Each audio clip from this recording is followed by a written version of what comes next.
Aku mengira lembur hanyalah soal pekerjaan, ternyata itu alasan untuk memilih orang lain. Saat ATM-nya kubekukan, panik mereka justru membuka semua kebohongan. Malam itu aku tak berteriak. Aku hanya mengemas pakaiannya dan memilih diriku sendiri. Sebelum mulai ceritanya, komen dulu kalian dari kota atau negara mana. Aku pengen tahu. Jangan lupa like, subscribe, dan aktifkan lonceng, supaya channel ini makin berkembang. Reva berdiri di ambang pintu ketika Dimas meraih tas kerjanya. Jam dinding menunjukkan hampir pukul 8 malam. Waktu yang terlalu larut untuk disebut normal, tapi terlalu sering terjadi untuk diperdebatkan. Lampu ruang tamu masih menyala terang, memantulkan bayangan mereka di lantai keramik yang bersih dan dingin. Proyek dari Pak Hendra mendadak, kata Dimas sambil mengenakan sepatu. Suaranya terdengar datar tapi tergesa. Katanya harus beres malam ini. Reva mengangguk. Gerakan kecil, hampir refleks. Ia tidak bertanya proyek apa, tidak menanyakan kenapa mendadak, juga tidak menyebut bahwa ini sudah lembur ketiga minggu ini. Ia hanya berdiri, memeluk kedua lengannya sendiri, seolah udara malam yang masuk dari pintu sudah cukup dingin untuk menembus kulit.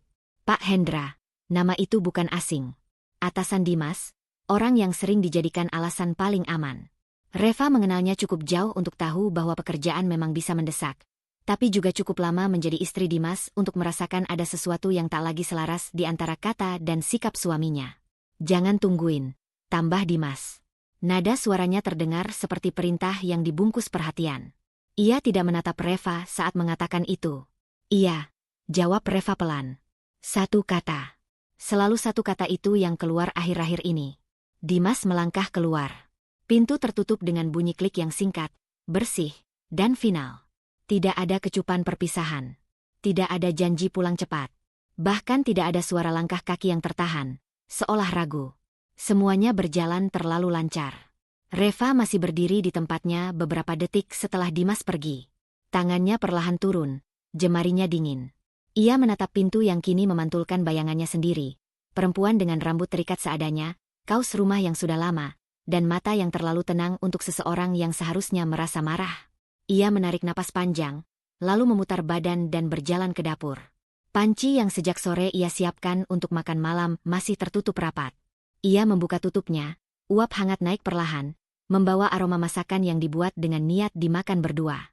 Reva menatapnya lama, lalu mematikan kompor tanpa menyentuh apapun. Ada kelelahan di dadanya, bukan fisik, tapi sesuatu yang menekan dari dalam. Sejenis lelah yang muncul ketika seseorang terlalu sering menahan pertanyaan. Reva membawa piring ke meja makan, satu piring saja. Ia duduk, menyendok nasi tanpa selera, lalu berhenti setelah 2 suapan. Ruangan itu terlalu sunyi. Biasanya, di jam seperti ini, Dimas akan duduk di seberangnya, kadang sambil mengeluh soal pekerjaan, kadang sambil bermain ponsel, jarang benar-benar hadir. Tapi tetap saja, ada tubuh lain di ruangan itu. Sekarang tidak ada. Ia mendorong piring menjauh dan berdiri lagi. Kali ini, ia berjalan ke ruang tamu, mematikan televisi yang sejak tadi hanya menjadi suara latar. Sunyi langsung jatuh lebih berat. Reva duduk di sofa, punggungnya bersandar, mata menatap langit-langit. Ia mencoba menatap pikirannya, menenangkan perasaan yang sebenarnya sudah ia kenal sejak lama. Kegelisahan itu bukan hal baru. Ia hanya semakin sering datang, dan semakin sulit diabaikan. Dulu, Reva pernah percaya tanpa syarat. Pernah juga dikecewakan, bukan oleh Dimas, tapi oleh seseorang yang membuatnya belajar bahwa kepercayaan bisa runtuh tanpa suara. Luka itu tidak pernah benar-benar sembuh, hanya terkubur rapi di bawah lapisan rasionalitas dan kompromi. Saat menikah dengan Dimas, ia berjanji pada dirinya sendiri untuk tidak mencurigai tanpa alasan, untuk tidak membawa luka lama ke hubungan baru. Namun kini, alasan-alasan kecil mulai menumpuk. Lembur mendadak. Ponsel yang lebih sering menghadap ke bawah. Percakapan yang makin pendek. Sentuhan yang semakin jarang. Reva menutup mata. Ia tidak ingin menyimpulkan apapun malam ini. Ia tahu betul betapa berbahayanya pikiran yang dibiarkan berlari tanpa bukti. Tapi tubuhnya bereaksi lebih cepat dari logikanya. Dadanya sesak, tenggorokannya kering. Ia bangkit dan berjalan ke kamar. Lemari masih terbuka sejak pagi. Di sisi kiri, pakaian Dimas tergantung rapi. Ia menyentuh salah satu kemeja kerja Dimas, meremas kainnya perlahan, lalu melepaskannya lagi. Gerakan kecil, tak berarti, tapi cukup untuk membuat matanya terasa panas. Reva duduk di tepi ranjang. Ia mengambil ponselnya dari meja samping. Layarnya menyala, menampilkan notifikasi kosong. Tidak ada pesan dari Dimas. Tidak ada kabar. Tidak ada penjelasan tambahan. Jarinya sempat bergerak, membuka aplikasi pesan, mengetik nama Dimas. Ia bisa saja bertanya, sekadar memastikan. Lemburnya sampai jam berapa? Pertanyaan yang wajar, aman, sebagai istri. Tapi jempolnya berhenti di atas layar. Ia menghapus kolom pesan itu tanpa mengirim apapun. Diam, pikirnya. Untuk malam ini, ia memilih diam. Keputusan itu terasa seperti berdiri di tepi jurang kecil. Tidak jatuh, tapi juga tidak sepenuhnya aman. Ia tidak tahu apakah diamnya akan melindungi hatinya atau justru membuka ruang bagi kecurigaan tumbuh lebih besar. Yang ia tahu, malam ini ia belum siap mendengar jawaban apapun. Reva meletakkan ponsel kembali ke meja. Ia merebahkan tubuhnya, menatap sisi ranjang yang kosong. Spray itu masih rapi, dingin, belum tergeser. Ia menarik selimut hingga ke dada, memejamkan mata, berusaha tidur. Namun kegelisahan itu tetap ada, berdenyut pelan, seperti peringatan yang belum berbunyi keras, tapi sudah cukup jelas untuk didengar oleh seseorang yang mau jujur pada dirinya sendiri. Reva bangun dengan perasaan yang belum sepenuhnya pergi. Bukan sedih, bukan marah, lebih seperti sisa kegelisahan yang menempel di tubuhnya sejak malam sebelumnya. Dimas sudah berangkat lebih dulu. Tidak ada pesan. Tidak ada catatan. Spray di sisi ranjangnya kusut, pertanda ia pulang larut dan tidur tanpa banyak gerak, atau mungkin terlalu lelah untuk peduli. Reva duduk di tepi ranjang cukup lama sebelum akhirnya berdiri. Ia merapikan tempat tidur dengan gerakan mekanis, seolah keteraturan bisa menenangkan pikirannya. Saat melipat selimut, ponselnya bergetar di atas meja. Nama Rina muncul di layar. Lagi di rumah? Tanya Rina singkat. Iya, jawab Reva setelah jeda sesaat. Gue mampir ya. Sebentar. Reva menatap layar ponsel yang kembali gelap. Rina jarang datang tanpa alasan. Biasanya sahabatnya itu memberi kabar lebih dulu, atau sekadar bercanda. Hari ini nadanya terasa berbeda. Tidak mendesak, tapi penuh kehati-hatian. Reva mengiyakan tanpa benar-benar memikirkan konsekuensinya.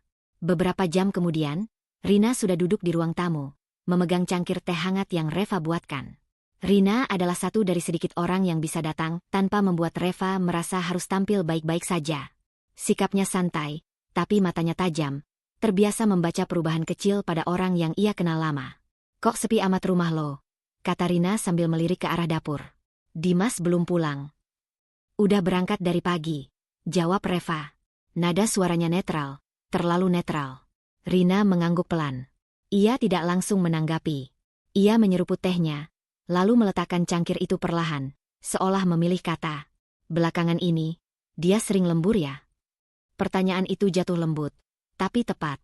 Reva merasakan dadanya mengeras sedikit. Ia sudah menduga topik ini akan muncul, tapi tetap saja tidak siap mendengarnya diucapkan orang lain. Kerjaannya lagi padat, jawab Reva cepat. Terlalu cepat. Proyek kantor lagi banyak. Atasannya juga nuntut. Rina menatapnya, tidak memotong. Tatapan itu bukan curiga, tapi mengundang. Seolah memberi ruang agar Reva sendiri yang melanjutkan. Namanya juga kerja, tambah Reva lagi, kali ini sambil tersenyum kecil. Sekarang kan susah cari posisi yang stabil. Gue ngerti. Kata-kata itu terdengar masuk akal. Bahkan terdengar dewasa. Tapi di telinga Reva sendiri, ada nada lain. Seperti pengulangan yang terlalu sering ia ucapkan pada dirinya sendiri. Pembelaan yang disusun rapi agar tidak runtuh. Rina menyandarkan punggungnya ke sofa. Gue bukan mau nuduh, katanya pelan. Cuma, dulu Dimas nggak sesering itu pulang malam. Dan tiap lo cerita soal dia, nada suara lo berubah. Reva terdiam. Ia menunduk, memperhatikan jemarinya sendiri yang saling bertaut. Ia tidak menyangkal. Ia juga tidak mengiyakan. Mungkin gue yang sensitif, katanya akhirnya. Gue cuma capek. Kalimat itu terasa aman. Capek adalah alasan yang bisa diterima siapapun, tanpa perlu membuka luka yang lebih dalam. Rina menghela napas. Rev, gue kenal lo lama. Lo bukan tipe yang sensitif berlebihan. Ada ketegangan tipis di udara. Reva merasakan dorongan untuk menutup pembicaraan ini, untuk mengalihkan topik, tapi kata-kata Rina menahan langkahnya.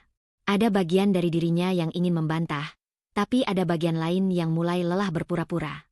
Gue nggak mau mikir yang aneh-aneh, ujar Reva, lebih lirih. Gue pernah di posisi itu. Curiga, mikir tanpa bukti. Hasilnya cuma nyakitin diri sendiri. Rina mengangguk, kali ini dengan ekspresi yang lebih serius. Gue tahu. Makanya gue nggak nyuruh lo nuduh. Gue cuma nyuruh lo jujur sama perasaan lo sendiri. Keheningan kembali turun. Dari luar, suara motor lewat terdengar samar. Reva bersandar ke sofa, menatap lurus ke depan. Perasaan takut itu muncul lagi. Takut kehilangan, takut salah menilai, takut mengulang luka lama. Tapi bersamaan dengan itu, ada sesuatu yang lain mulai naik ke permukaan. Harga diri. Reva menyadari, selama ini ia lebih takut dicap berlebihan daripada takut disakiti. Ia lebih memilih diam daripada terlihat lemah. Ia membela Dimas bukan hanya di hadapan Rina, tapi juga di hadapan dirinya sendiri, seolah pembelaan itu bisa menjaga rumah tangganya tetap utuh. Gue cuma gak mau jadi istri yang ribut tanpa alasan, katanya akhirnya. Rina menoleh, menatapnya lurus. Dan lo juga bukan istri yang pantas dibikin ragu terus. Kalimat itu sederhana, tapi menghantam tepat di dada Reva. Ia menelan ludah. Ada dorongan untuk membalas, untuk mengatakan bahwa semuanya baik-baik saja. Tapi kata-kata itu tidak keluar. Rina berdiri, meraih tasnya. Gue nggak lama-lama. Cuma mau bilang, apapun yang lo rasain, itu valid. Jangan kecilin diri lo sendiri. Setelah Rina pergi, rumah kembali sunyi. Tapi sunyi kali ini terasa berbeda. Tidak kosong, melainkan penuh oleh pikiran yang belum selesai. Reva berdiri di ruang tamu cukup lama, lalu berjalan ke jendela, menyingkap tirai sedikit. Ia tidak menemukan jawaban apapun di luar sana. Tapi untuk pertama kalinya sejak lama, ia mengakui satu hal pada dirinya sendiri. Ketakutannya tidak lagi sepenuhnya bisa menutup harga dirinya. Reva meraih ponselnya. Ia membuka riwayat panggilan. Nama Dimas ada di sana. Tanpa aktivitas baru. Ia tidak menelepon. Ia juga tidak mengirim pesan.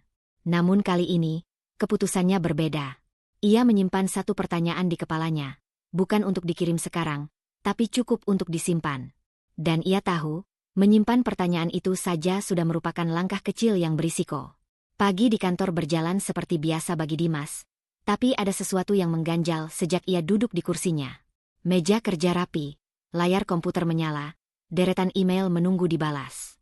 Semua tampak normal, kecuali perasaan tipis yang tertinggal dari rumah, sunyi yang tidak ia pikirkan terlalu jauh, tapi cukup untuk membuatnya gelisah tanpa sebab jelas. Ia menghela napas, membuka dokumen laporan, lalu memejamkan mata sejenak. Dalam kepalanya, wajah Reva muncul sekilas. Diam. Selalu diam akhir-akhir ini. Tidak menuntut, tidak bertanya, tidak juga mengeluh. Dimas justru merasa lebih tidak nyaman dengan itu dibanding jika Reva marah. Masih lembur juga semalam, suara perempuan memecah pikirannya. Dimas menoleh. Naya berdiri di samping mejanya, membawa map tipis dan senyum yang tidak sepenuhnya ramah, tapi juga tidak bisa disebut dingin. Rekan satu divisi. Sering satu proyek. Terlalu sering berada di ruang yang sama. Biasa, jawab Dimas singkat. Target lagi ketat. Naya mengangguk. Lalu duduk di kursi kosong tanpa diminta.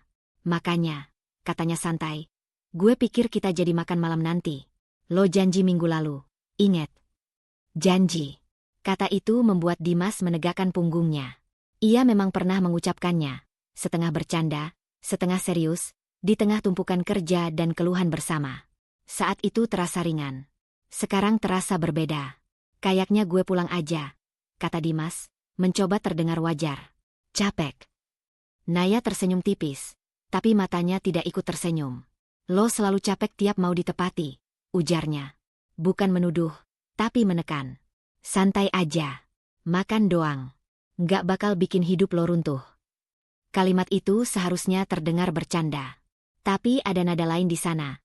Tantangan halus yang menyentuh ego Dimas. Ia tidak suka merasa dikendalikan, tapi juga tidak suka terlihat pengecut. Gue punya istri, katanya, lebih defensif daripada yang ia rencanakan. Naya menyandarkan tubuhnya ke kursi, menyilangkan tangan. Dan satu kata itu cukup membuat Dimas terdiam. Bukan karena ia tidak punya jawaban, tapi karena jawaban yang muncul di kepalanya terdengar terlalu jujur untuk diucapkan. Dan gue juga manusia, jawabnya akhirnya, sambil tersenyum kaku. Butuh istirahat. Naya bangkit, menepuk meja.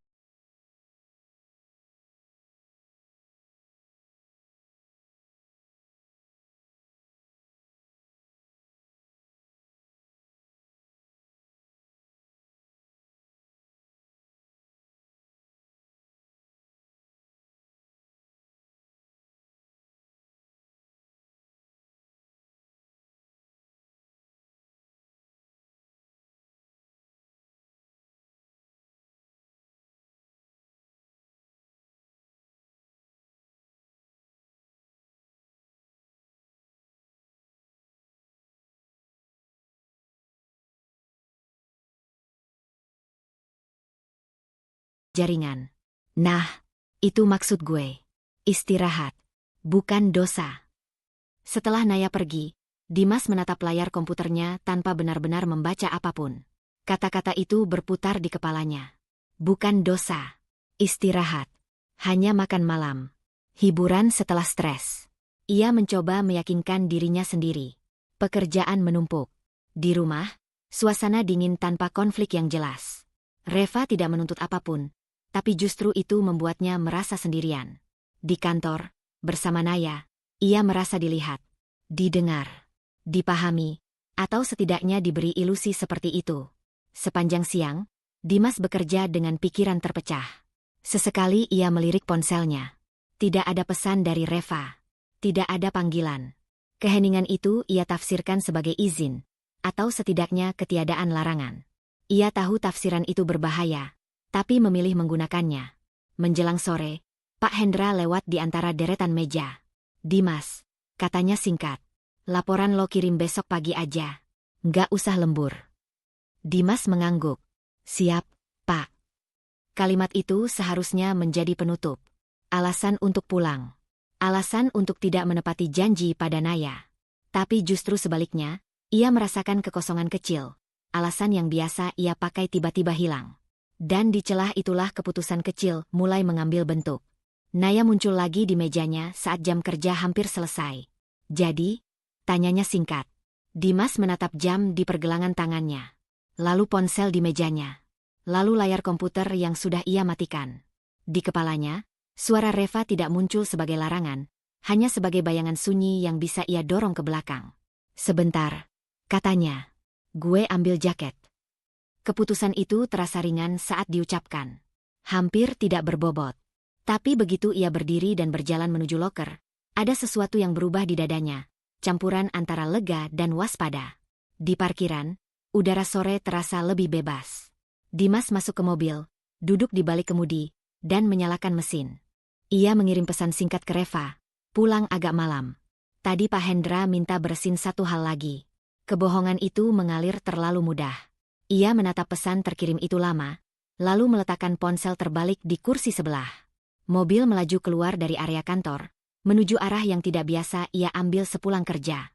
Dalam pikirannya, Dimas terus mengulang alasan yang sama. Ini cuma makan. Cuma hiburan. Tidak ada yang perlu dibesar-besarkan. Ia masih suami yang sama. Masih pulang ke rumah yang sama. Namun jauh di dalam, ada suara kecil yang mengingatkan. Setiap pengkhianatan besar selalu dimulai dari keputusan yang terasa sepele.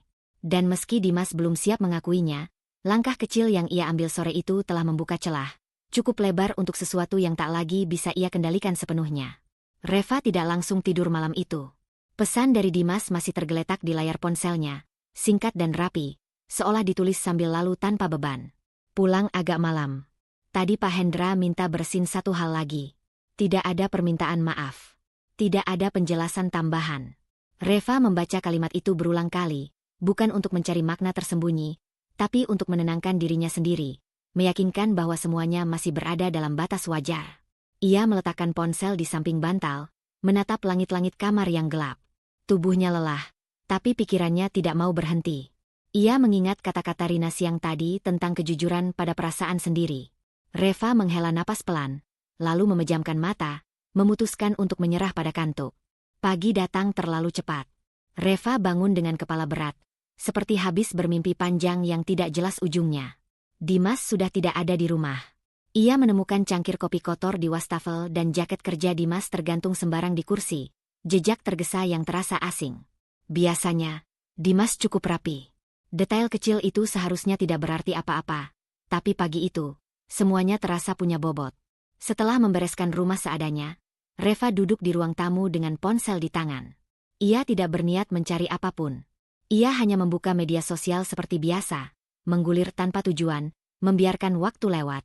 Sampai sebuah unggahan muncul. Foto interior mall, terang dan bersih, dengan tulisan besar tentang promo akhir pekan. Akun yang mengunggahnya bukan akun sembarangan.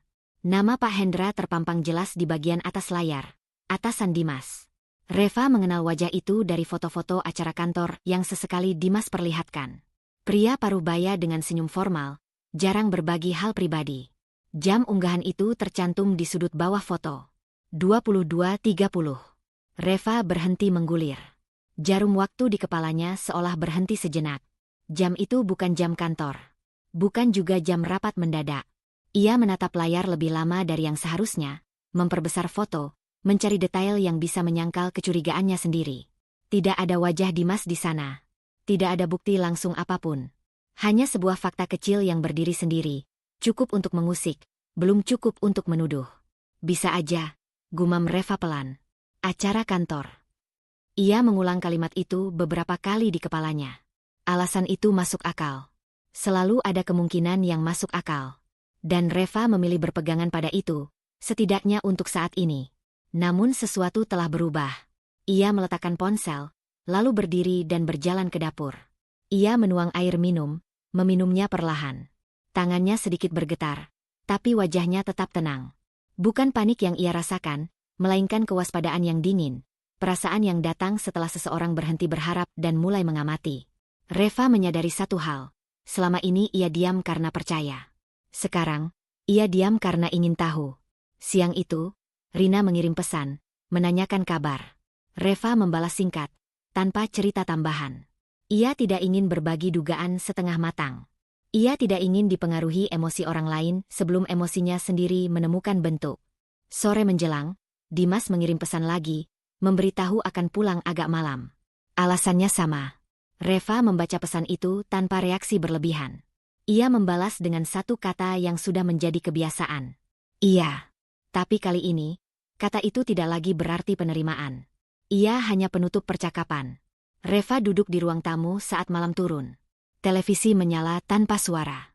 Ia memikirkan kemungkinan-kemungkinan, menimbang langkah. Menuduh sekarang hanya akan membuka pertengkaran tanpa pegangan. Ia tahu sifat Dimas, pandai berkelit, cepat merasa disudutkan, dan lebih cepat lagi membalikan keadaan.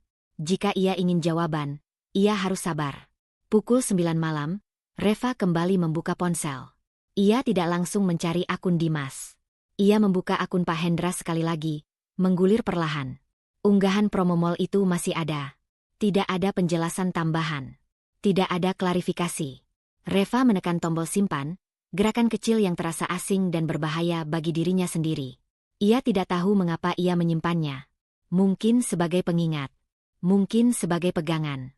Yang jelas, itu adalah keputusan kecil yang belum pernah ia ambil sebelumnya. Dari dapur, suara pintu terbuka terdengar. Dimas pulang. Reva tidak bangkit. Ia tetap duduk, mendengarkan langkah kaki suaminya mendekat, merasakan perubahan suhu ruangan seiring kehadiran tubuh lain. Belum tidur? Tanya Dimas santai. Belum, jawab Reva tanpa menoleh. Dimas tidak melanjutkan percakapan.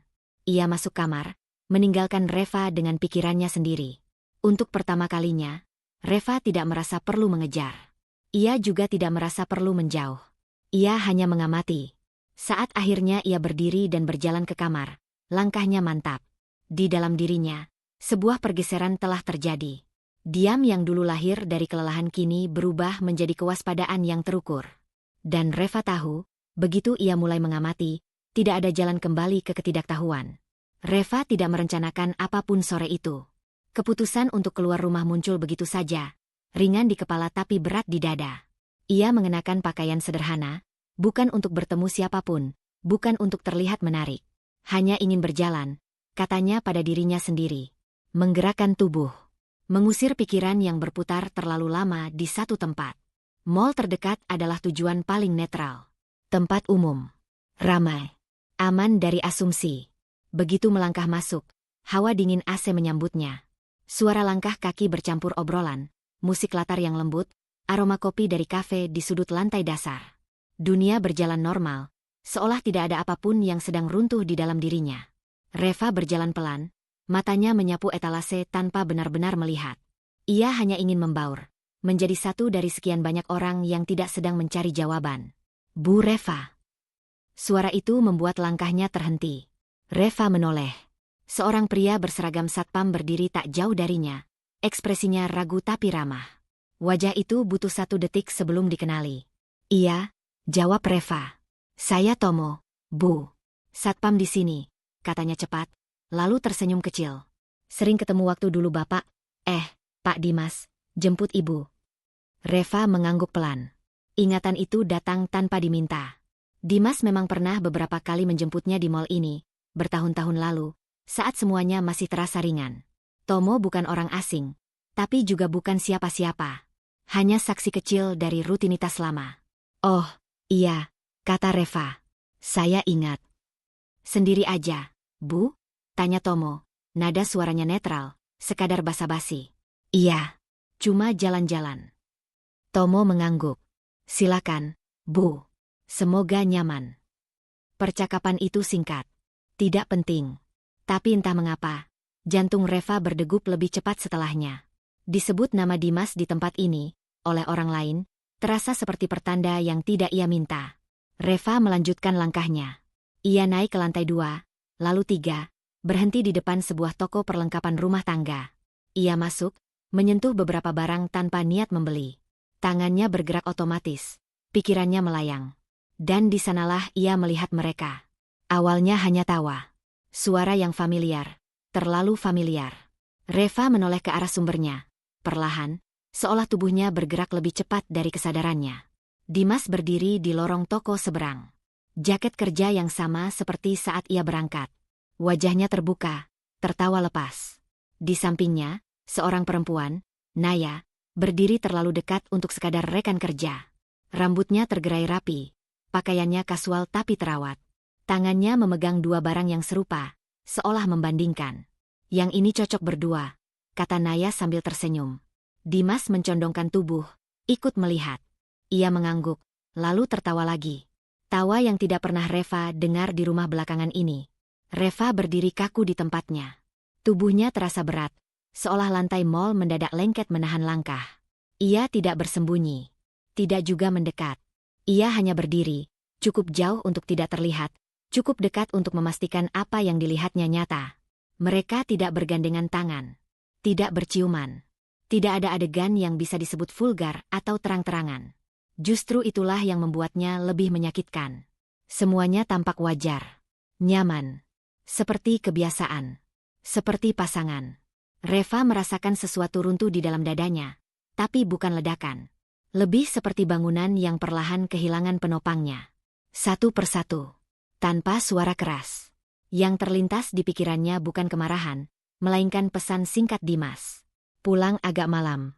Pak Hendra minta beresin satu hal lagi. Kebohongan itu kini berdiri jelas di hadapannya. Berwujud manusia, tawa, dan barang belanjaan. Reva menelan ludah. Tenggorokannya kering. Ia menurunkan pandangan, tangannya gemetar tipis. Ia tidak ingin menangis di tempat umum. Tidak ingin membuat adegan. Tidak ingin menjadi istri yang mendadak muncul untuk mengonfrontasi. Bukan itu dirinya. Ia berbalik perlahan, berjalan keluar dari toko dengan langkah yang terjaga. Setiap langkah terasa seperti latihan menahan diri. Ia melewati beberapa orang, suara tawa anak-anak, aroma makanan, musik yang tetap berjalan tanpa peduli pada dunianya yang sedang runtuh. Di ujung lorong, ia berhenti sejenak, bersandar pada dinding. Napasnya pendek-pendek. Ia memejamkan mata, menghitung detak jantungnya sendiri. 1, 2, 3. Ini nyata, katanya pada dirinya sendiri. Ini bukan kecurigaan. Bukan perasaan. Ini fakta. Reva membuka mata. Ia tidak kembali untuk memastikan lagi. 1 kali melihat sudah cukup. Ia tidak membutuhkan detail tambahan untuk melukai dirinya lebih dalam. Saat berjalan menuju pintu keluar, Tomo kembali terlihat di dekat eskalator. Tatapan mereka bertemu sepersekian detik. Tomo mengangguk sopan, tanpa curiga, tanpa tahu apa yang baru saja Reva lihat. Reva membalas anggukan itu tipis, lalu mempercepat langkah.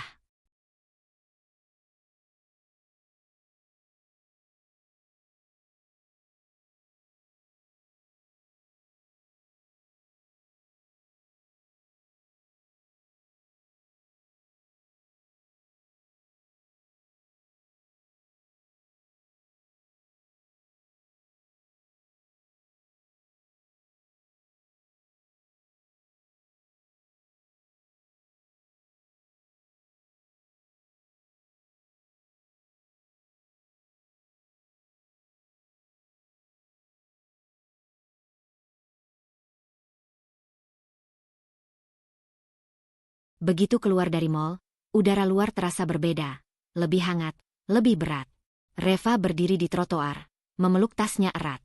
Ia tidak langsung memanggil kendaraan. Ia butuh waktu. Beberapa menit untuk memastikan kakinya masih bisa berdiri. Di dalam kepalanya, tidak ada tangisan. Tidak ada teriakan. Hanya satu kalimat yang berulang-ulang. Dia bohong. Kesadaran itu menyakitkan, tapi juga jernih. Selama ini Reva menahan diri untuk tidak menuduh, memilih diam, memilih percaya. Dan kini, kebohongan itu tidak lagi abstrak. Ia punya bentuk, punya tempat, punya waktu. Reva mengeluarkan ponselnya. Tangannya berhenti di atas layar. Ia bisa saja memotret, mengirim pesan, menelepon Dimas sekarang juga. Semua opsi itu berputar cepat di kepalanya. Tapi ia tidak melakukan satu pun. Ia menyimpan ponselnya kembali ke dalam tas. Keputusan itu terasa berisiko. Diam setelah tahu kebenaran bukan lagi soal kesabaran, melainkan kendali. Dan Reva, untuk pertama kalinya, memilih mengendalikan dirinya sendiri, meski itu berarti membawa pulang kenyataan pahit tanpa suara. Saat kendaraan datang dan ia masuk ke dalamnya, Reva menatap lurus ke depan. Di balik wajah tenangnya, sesuatu telah berubah selamanya. Dunia yang ia kenal tidak hancur seketika, tapi retaknya sudah terlalu jelas untuk diabaikan. Reva tiba di rumah ketika langit sudah gelap sepenuhnya. Lampu teras menyala otomatis, menerangi pintu yang ia buka tanpa suara. Di dalam, rumah tampak sama seperti saat ia tinggalkan, rapi, bersih, dan sunyi. Tidak ada jejak kegaduhan, tidak ada tanda bahwa beberapa jam sebelumnya dunianya bergeser. Ia meletakkan tas di kursi ruang tamu, melepas sepatu, lalu berdiri beberapa detik tanpa bergerak. Napasnya teratur, wajahnya tenang. Siapapun yang melihatnya akan mengira hari itu berjalan biasa. Dan justru disitulah letak kelelahan terberatnya. Menahan semuanya tetap terlihat biasa. Reva menuju dapur, menuang air minum, meminumnya perlahan. Tenggorokannya masih kering sejak di mall. Tapi kali ini bukan karena kaget. Ini jenis kering yang muncul setelah seseorang memutuskan untuk tidak bereaksi. Untuk tidak membiarkan emosi mengambil alih. Ia duduk di meja makan, sendirian. Piring kosong di depannya seperti simbol yang terlalu jelas. Reva menatapnya sejenak, lalu berdiri kembali, membereskan dapur tanpa memasak apapun. Setiap gerakan terukur. Setiap langkah disengaja. Di kepalanya, adegan di mall itu masih utuh. Tawa Dimas. Cara Naya berdiri terlalu dekat. Barang berpasangan di tangan mereka. Tapi Reva tidak mengulangnya untuk menyakiti diri sendiri. Ia mengulangnya untuk memastikan satu hal, apa yang ia lihat bukan salah tafsir. Bukan. Pukul 9 malam, ponselnya bergetar. Pesan dari Dimas. Lagi di jalan. Capek banget hari ini. Reva membaca pesan itu tanpa perubahan ekspresi. Ia membalas singkat, seperti biasa. Hati-hati. Kata itu keluar tanpa rasa. Ia tidak bertanya. Tidak menyinggung. Tidak memberi celah untuk percakapan. Bukan karena ia tidak ingin jawaban, tapi karena ia tahu, jawaban yang ia terima sekarang hanya akan berisi pembenaran. Reva masuk ke kamar. Ia mandi lebih lama dari biasanya, membiarkan air hangat mengalir di punggungnya, menenangkan otot-otot yang tegang. Di balik pintu tertutup, ia akhirnya mengizinkan dirinya merasakan sedikit getar di dada. Bukan tangis. Bukan amarah. Hanya tekanan yang mencari jalan keluar. Selesai mandi, ia duduk di tepi ranjang, mengenakan pakaian tidur. Ia mengambil ponsel dari meja samping, menyalakannya, lalu berhenti sejenak sebelum membuka aplikasi perbankan. Ini bukan keputusan impulsif. Gagasan itu sudah muncul sejak ia melangkah keluar dari mall. Sejak ia menyadari bahwa kebohongan bukan lagi kemungkinan, melainkan fakta. Reva tahu, jika ia tetap diam tanpa pegangan apapun, ia hanya akan menjadi penonton dari kehancurannya sendiri. Rekening bersama itu dibuka bertahun-tahun lalu, atas nama mereka berdua. Untuk rumah, untuk masa depan, untuk kepercayaan. Selama ini, Reva tidak pernah mengutak-atiknya. Ia percaya pengelolaan bersama berarti saling menghormati. Kepercayaan itu kini berubah bentuk. Reva masuk ke akun dengan jari yang mantap. Saldo muncul di layar. Angka yang familiar, hasil dari kerja keras bersama, dari rencana-rencana yang dulu dibicarakan di meja makan dengan mata berbinar. Reva menatap angka itu lama, bukan dengan serakah, tapi dengan kesadaran penuh akan maknanya. Ia tidak ingin mengambil semuanya. Ia juga tidak ingin menghukum. Yang ia inginkan hanyalah keamanan. Dengan langkah perlahan, ia memindahkan sebagian dana ke rekening pribadinya. Rekening yang jarang ia gunakan, yang selama ini hanya menjadi cadangan. Jumlahnya cukup untuk berjaga-jaga.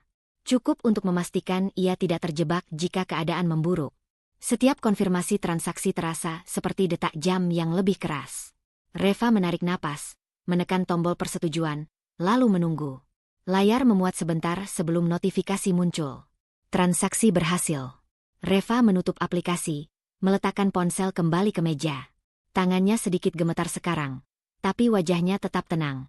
Ada rasa bersalah tipis yang mencoba menyusup, bukan karena tindakannya salah, melainkan karena selama ini ia terbiasa mendahulukan orang lain daripada dirinya sendiri. Ia mengingat wajah Rina, kata-katanya tentang tidak mengecilkan diri sendiri. Reva menyadari, keputusan ini bukan tentang membalas Dimas.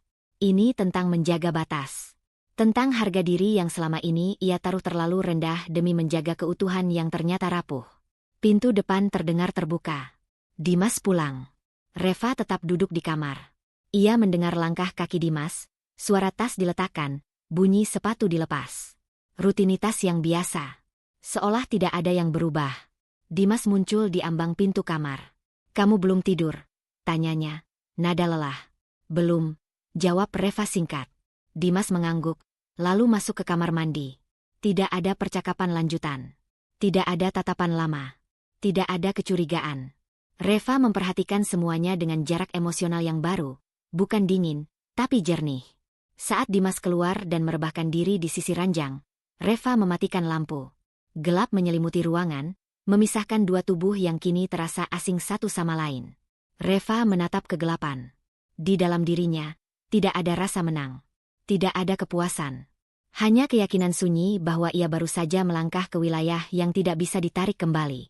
Keputusan kecil itu, mengamankan rekening, telah mengubah posisi batinnya.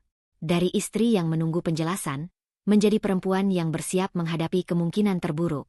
Dan untuk pertama kalinya sejak lama, Reva tidak takut pada bayangan itu. Ia takut pada hal lain. Jika ia terlalu lama diam, ia mungkin akan terbiasa dengan kebohongan. Dimas baru menyadari ada yang tidak beres ketika mesin edisi itu berbunyi lebih lama dari seharusnya. Ia berdiri di depan kasir restoran mall, satu tangan memegang struk, tangan lain menyodorkan kartu. Lampu kecil di mesin berkedip, lalu berhenti. Kasir mengernyit tipis, menatap layar, lalu mencoba sekali lagi tanpa berkata apa-apa. Di belakangnya, Naya berdiri sambil memainkan ponsel. Wajahnya masih menyisakan sisa senyum dari makan malam yang, beberapa menit lalu, terasa menyenangkan. Tawa mereka barusan masih menggantung di udara, bercampur aroma makanan dan musik lembut restoran. "Maaf, Pak," kata kasir akhirnya, suaranya profesional tapi jelas. "Kartunya tidak bisa diproses." Dimas tertawa kecil. Refleks. "Coba lagi, Mbak. Kayaknya tadi posisinya kurang pas." Kasir mengangguk dan menggesek ulang. Bunyi itu kembali terdengar. Lebih singkat. Lebih tegas. "Ditolak." Naya menoleh. "Kenapa?" tanyanya cepat. Dimas merasakan sesuatu mengeras di tengkuknya. Ia mengambil kartu itu, menatapnya sejenak, lalu mengeluarkan kartu lain dari dompet. Tangannya mulai terasa dingin. "Pakai yang ini." Kasir menerima kartu kedua. Mengulang proses yang sama. "Ditolak." Senyum Naya menghilang seketika. "Serius?" katanya. Nadanya naik satu tingkat. Beberapa orang di antrean belakang mulai melirik, tidak terang-terangan, tapi cukup untuk membuat suasana berubah. "Saldo lo nggak cukup?" tanya Naya, kali ini tanpa usaha menyamarkan ketidaksabarannya. Dimas menelan ludah. "Nggak mungkin," katanya pelan, lebih pada dirinya sendiri. Harusnya ada. Kasir berdeham kecil. Bisa pakai metode pembayaran lain, Pak. Dimas mengangguk cepat. Ia merogoh ponselnya, membuka aplikasi perbankan. Layar memuat. Detik terasa memanjang. Ketika angka saldo muncul, dadanya seolah dihantam sesuatu yang berat. Angkanya jauh lebih kecil dari yang ia ingat. Ini bercanda, gumamnya tanpa sadar. Naya menghela napas keras. Lo kenapa sih? Dari tadi yakin banget. Beberapa pasang mata kini tidak lagi berpura-pura tidak melihat. Ada keheningan canggung yang tidak bisa ditarik kembali. Dimas merasakan panas merambat ke wajahnya. Harga dirinya, yang selama ini ia jaga dengan rapi, retak di depan umum. Ada masalah teknis, katanya pada kasir, berusaha terdengar tenang. Kami ke ATM dulu. Kasir mengangguk, jelas lega. Silakan, Pak. Mereka melangkah menjauh dari kasir. Begitu sampai di lorong mall, Naya berhenti mendadak. Lo tahu nggak betapa memalukan itu? Katanya, suaranya ditekan tapi tajam. Orang-orang liatin kita. Gue nggak tahu kenapa saldonya bisa gitu, balas Dimas, mulai defensif. Mungkin sistem ban. Jangan ngeles, potong Naya. Lo bilang aman. Lo yang ngajak.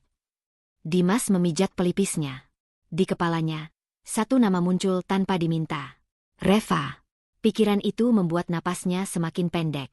Ia membuka aplikasi perbankan lagi, menelusuri riwayat transaksi. Matanya berhenti pada satu pemindahan dana yang terjadi beberapa jam lalu. Nominalnya tidak kecil. Rekening tujuan, rekening pribadi Reva. Jantungnya berdegup lebih keras. Ada apa? Tanya Naya, menyadari perubahan ekspresinya.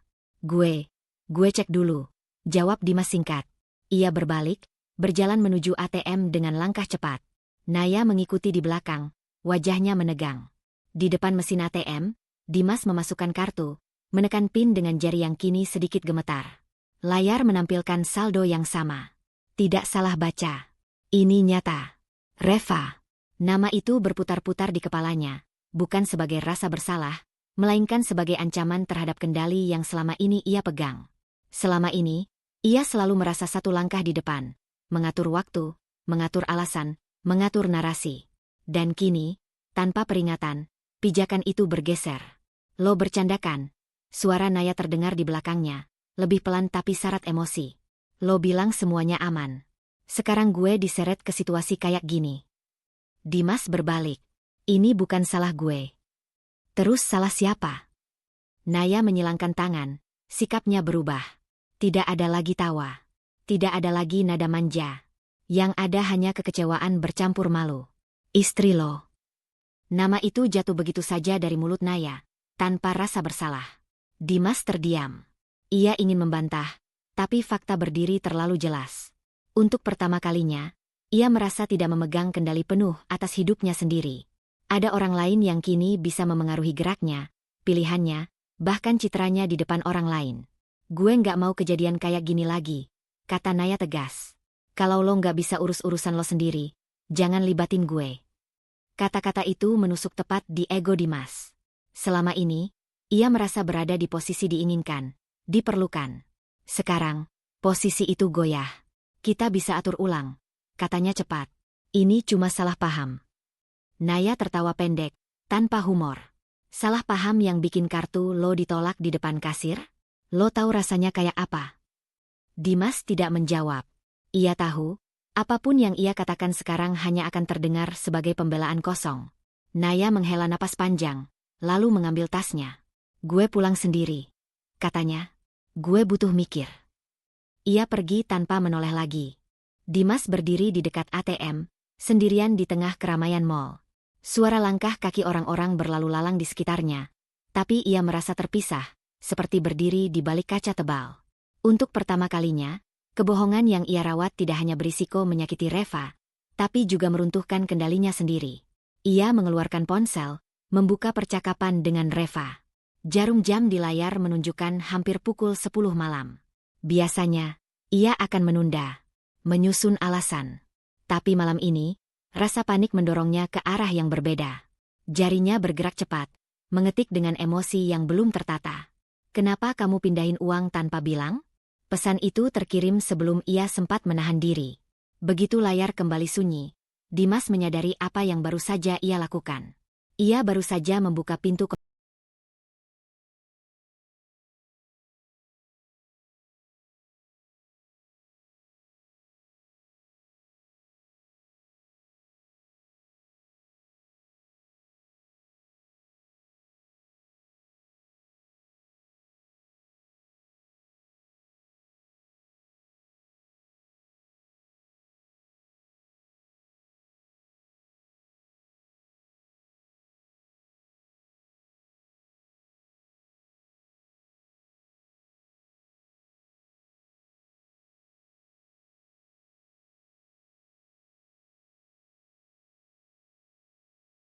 konfrontasi, bukan dengan kejujuran, melainkan dengan nada menuntut. Keputusan kecil yang berisiko. Dan di balik layar ponselnya, ia tahu satu hal dengan pasti. Malam ini, kendali bukan lagi sepenuhnya miliknya. Telepon itu bergetar di telapak tangan Reva ketika ia baru saja meletakkan tasnya di kursi makan.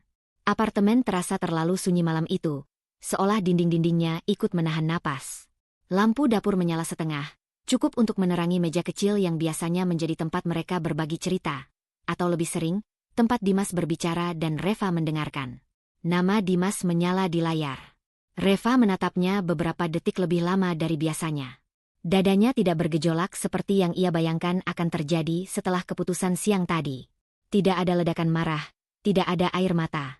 Yang ada hanya ketegangan yang rapi, tertata, seperti tali yang ditarik terlalu kencang tapi belum putus. Ia menggeser tombol hijau ke kanan. "Halo," katanya singkat. Nada Dimas langsung terdengar, cepat dan menekan, seolah waktu adalah musuhnya. "Kenapa kamu pindahin uang tanpa bilang?" Tidak ada sapaan. Tidak ada pertanyaan tentang kabarnya. Tidak ada jeda yang memberi ruang bagi penjelasan. Hanya tuduhan yang dibungkus kecemasan. Reva menghela napas pelan, bukan karena lelah, tapi karena ia sudah memperkirakan ini. "Itu rekening bersama," jawabnya datar. "Aku berhak." "Berhak tanpa ngomong," potong Dimas. "Kamu tahu nggak kamu bikin gue malu malam ini?" Reva mengerjap. Ada sesuatu yang berubah di dadanya. Bukan sakit, melainkan konfirmasi. Jadi itu inti masalahnya. Bukan kepercayaan yang rusak. Bukan kebohongan yang menumpuk. Hanya rasa malu yang akhirnya menyentuhnya. "Masalah kamu," kata Reva, suaranya tetap rendah. Ia berdiri, berjalan ke jendela. Lampu kota terlihat jauh di bawah, berkilau tanpa peduli. "Aku cuma ngamanin apa yang juga jadi hak aku." "Jangan dibalik-balik," Dimas meninggi. "Kita masih suami istri. Keputusan kayak gitu harusnya dibicarain."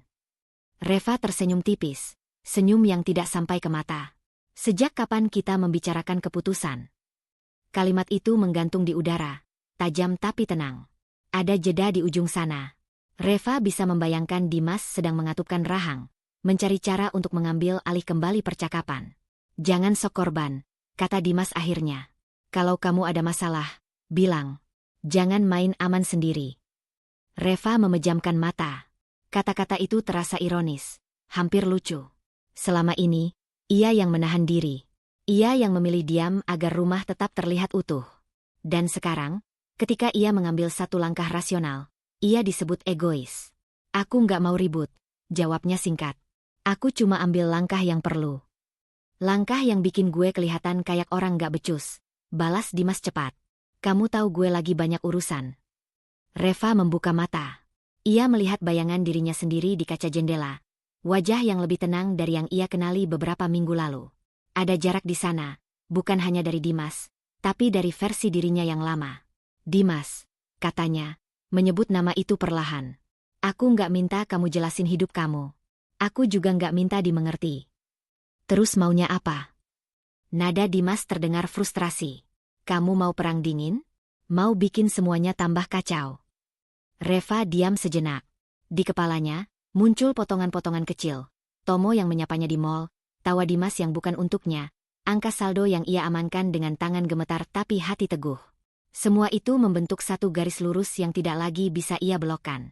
"Aku mau tenang," katanya akhirnya. "Dan ini caraku. Tenang dengan ngerugin gue." Dimas mendesak. Reva merasakan sesuatu mengeras di dadanya. Bukan marah, Tapi batas.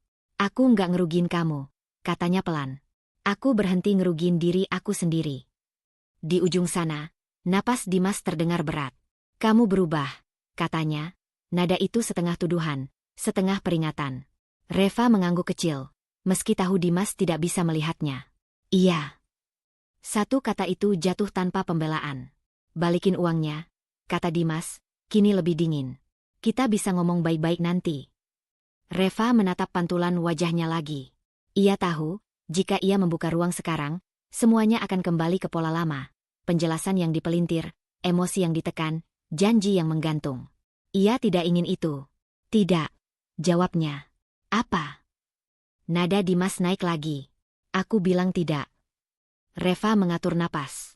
Aku nggak akan balikin sebelum aku merasa aman. Aman dari apa?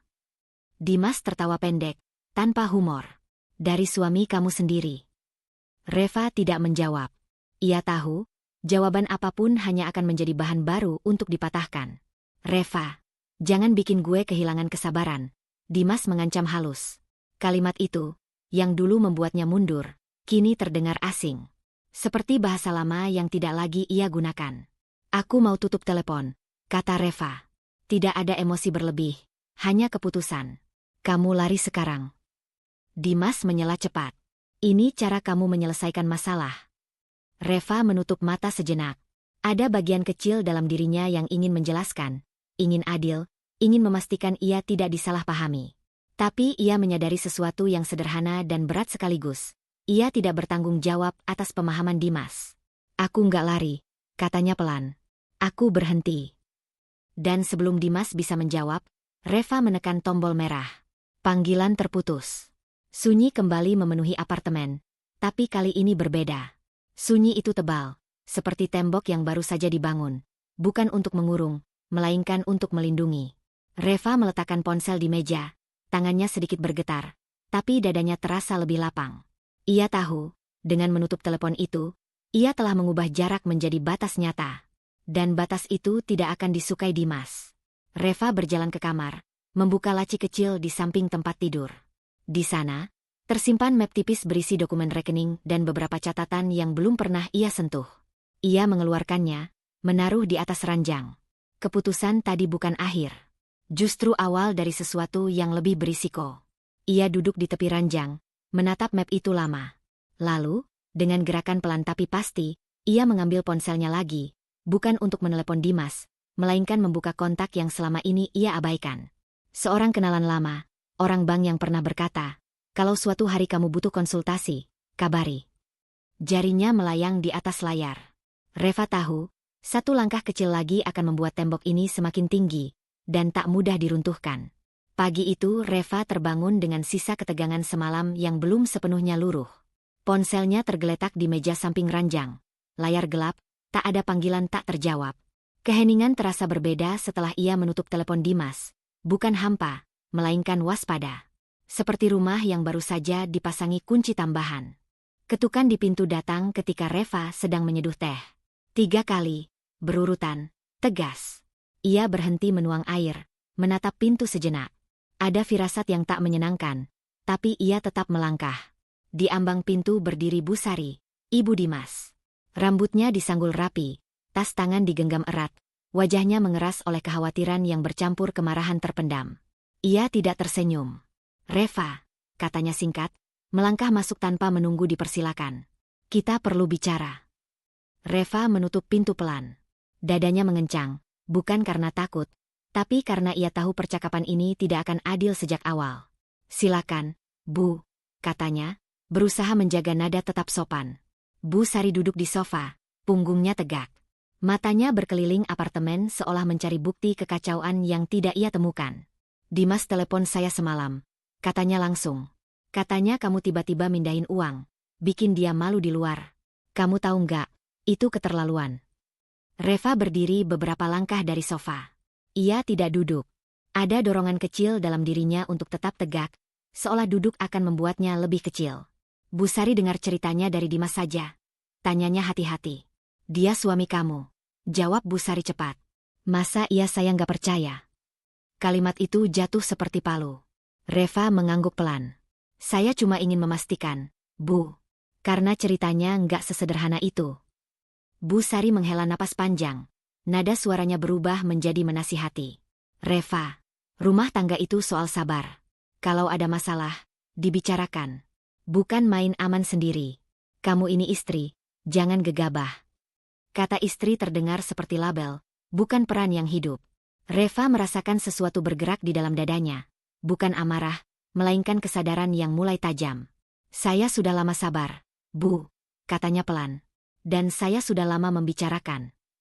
Bu Sari mengibaskan tangan, seolah menepis argumen itu. Setiap pasangan pasti ada ujiannya. Dimas kerja keras. Laki-laki kalau capek wajar cari hiburan sedikit. Jangan dibesar-besarkan. Reva menelan ludah. Hiburan. Kata itu kembali.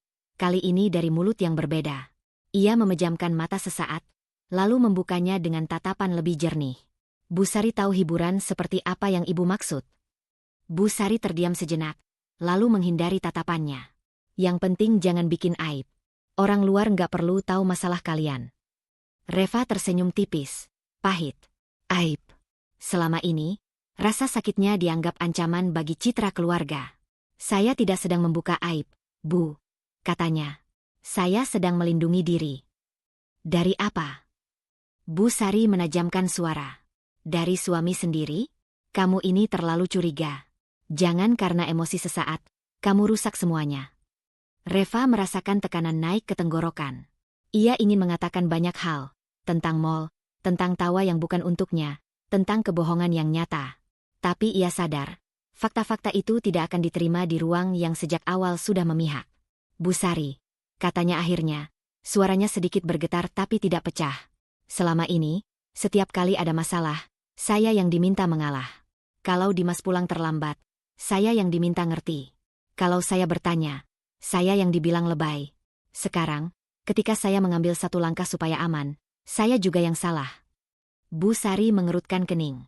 Karena kamu perempuan, katanya tanpa ragu. Istri memang harus lebih banyak mengalah. Itu dari dulu begitu. Kalimat itu menancap dalam-dalam. Reva merasa seolah ruangan menyempit. Ia melihat kembali tahun-tahun yang lewat, keputusan kecil yang ia lepaskan, pertanyaan yang ia telan, batas yang ia geser demi kata harmonis. Semua itu kini tersusun rapi menjadi satu pola yang tidak bisa ia sangkal lagi. Kalau begitu, kata Reva perlahan, kapan giliran saya dimengerti, Bu? Bu Sari terdiam. Wajahnya melunak sesaat, lalu kembali keras. Kamu jangan memposisikan diri sebagai korban terus. Dimas juga punya tekanan. Reva mengangguk. Saya tahu. Tapi tekanan itu tidak memberi hak untuk mengabaikan saya. Ia melangkah mendekat, akhirnya duduk di kursi seberang, jarak aman. Saya tidak menutup pintu pembicaraan, Bu. Tapi saya juga tidak akan mengorbankan diri saya lagi supaya orang lain merasa nyaman. Bu Sari berdiri, tasnya kembali digenggam. Nada suaranya dingin. Saya harap kamu pikir baik-baik. Jangan sampai kamu menyesal nanti. Reva menatapnya lurus. Ada ketenangan baru di sana, rapuh tapi nyata. Saya sudah terlalu lama menyesal karena diam, katanya.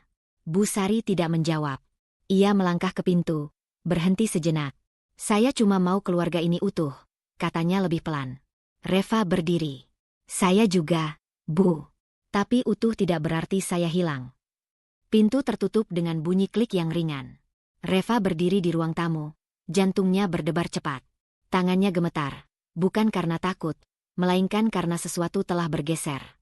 Ia menyadari dengan jelas, selama ini, ia tidak hanya berhadapan dengan Dimas, tapi dengan sistem kecil yang selalu menuntutnya menunduk. Ia berjalan ke dapur, menuang air teh yang sudah dingin. Meneguknya perlahan, membiarkan rasa pahit tinggal di lidah. Di benaknya, satu pertanyaan muncul, tak bisa lagi dihindari. Jika ia terus mengalah, apa yang tersisa darinya? Reva kembali ke kamar, membuka map dokumen di ranjang. Ia menatapnya lama, lalu mengambil ponsel. Kontak yang semalam hanya ia tatap kini terasa lebih dekat. Ia mengirim satu pesan singkat. Saya butuh waktu konsultasi. Secepatnya. Pesan terkirim. Reva tahu, dengan langkah kecil itu, ia sedang menantang bukan hanya Dimas, tapi keyakinan lama yang selama ini membungkamnya. Dan ia tidak yakin semua orang akan siap dengan perubahan itu, termasuk dirinya sendiri. Reva menyadari betul bahwa ketenangan yang ia rasakan pagi itu bukan damai, melainkan kesiapan. Setelah Bu Sari pergi kemarin, rumah terasa seperti ruang yang akhirnya jujur, sunyi tanpa kepura-puraan.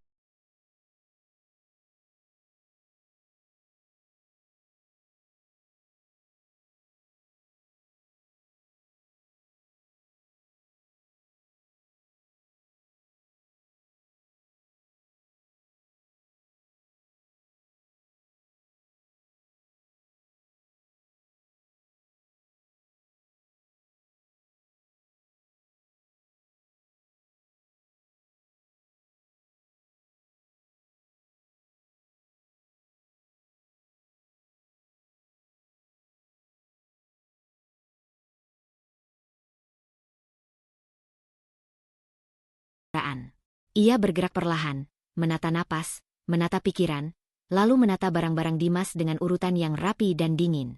Kemeja kerja dilipat tanpa emosi. Celana disusun sesuai warna. Sabuk, kaos kaki, dan jaket diselipkan di bagian atas koper. Tidak ada yang dilempar. Tidak ada yang diremas. Reva melakukan semuanya dengan presisi yang hampir menakutkan. Seolah setiap lipatan adalah batas yang ia pasang kembali setelah terlalu lama dilanggar. Ketika koper terakhir ditutup, jam di dinding menunjukkan pukul 8 malam. Reva duduk di ujung ranjang, menatap dua koper besar yang berdiri sejajar. Ia tidak merasa lega. Ia juga tidak merasa hancur.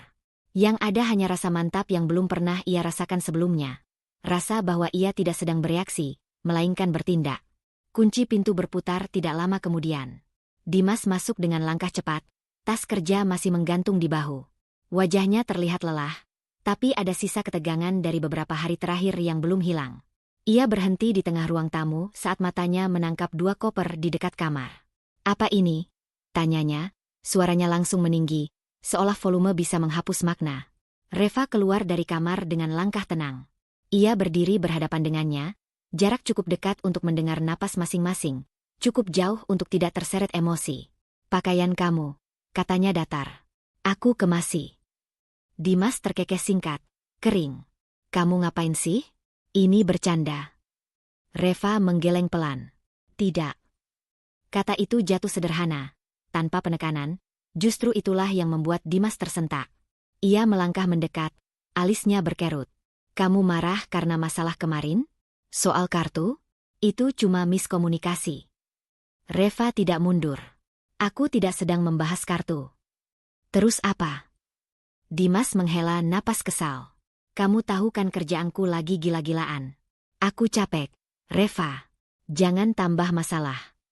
Reva menatapnya, mencoba mencari sisa wajah yang dulu ia kenal, wajah yang mau mendengar. Yang ia temukan hanya defensif yang rapi. "Aku melihat kamu di mall," katanya akhirnya. Hening. Detik-detik berlalu, berat. Dimas tertawa kecil. "Cepat." "Itu? Ya ampun. Kamu ngintipin aku sekarang." "Aku tidak mengintip," jawab Reva. "Aku ada di sana. Aku melihat kamu dan Naya." Nama itu membuat rahang Dimas mengeras. Ia mengalihkan pandangannya sesaat, lalu kembali menatap Reva dengan ekspresi yang berubah menjadi menantang. "Naya cuma rekan kerja. Kita makan, belanja sedikit. Kamu kebanyakan mikir." Reva mengangguk pelan. "Aku tidak menuduh apa-apa. Aku hanya menyampaikan apa yang aku lihat." "Ya terus." Dimas mengangkat bahu. "Apa salahnya? Kamu sendiri akhir-akhir ini dingin. Aku pulang, kamu sibuk sendiri. Aku butuh ditemani." Kalimat itu menyengat lebih dari yang Reva duga. Bukan karena isinya, tapi karena betapa mudahnya tanggung jawab dipindahkan. Ia menarik napas, menahan getaran di dadanya. "Kurang perhatian bukan alasan untuk berbohong," katanya pelan. "Aku tidak bohong." Dimas membalas cepat. "Aku lembur. Aku kerja. Kamu yang langsung mikir macam-macam." Reva menatap koper itu sekilas, lalu kembali ke wajah Dimas. "Lembur di mall," katanya, tenang. "Dengan orang yang bukan istrimu." Dimas mendengus. "Kamu dramatis. Dari dulu juga begitu." Sedikit-sedikit dibesar-besarkan.